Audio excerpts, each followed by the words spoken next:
জীৱনত প্ৰথমবাৰতে ইমানবোৰ মাছ পাম বুলি কেতিয়াও ভবাই নাছিলোঁ। তো আচলতে যোৱাকালি লগৰ এটাৰ ঘৰলৈ গৈছিলোঁ, গৈ দেখিলোঁ পুখুৰীত মাছ মাৰি আছিল লগৰ দুটাই। তো ভাবিলোঁ শেৱালি জালখন ময়ো এবাৰ মাৰি লওঁ। তো শেৱালি জাল মৰাৰ আগতে কোনো অভ্যাস নাছিলে, তাতে 5 মিনিটমান ট্ৰেইনিং ল'লোঁ।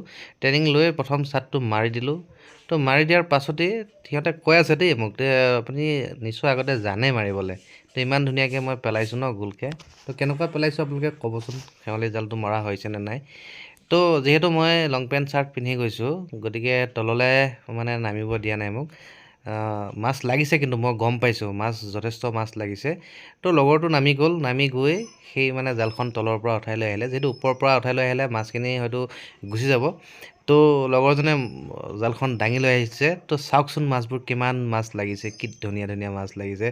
তো আপোনালোকে নাভাবিব আকৌ দেই এইবোৰ সাৰ দিয়া মাছ বুলি, কমপ্লিট মানে জেনুইন মাছ হয়।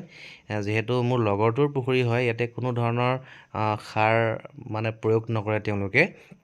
তো দুই এটা দানা দিয়ে বাৰু। তো ফাইনেলি মাছ মাৰিলোঁ, মাছ মৰাৰ পিছত মোকো দিলে কেইটামান মাছ। তো মাছ লৈ আহি বিন্দাছ ঘৰ পালোঁহি। তো ধন্যবাদ।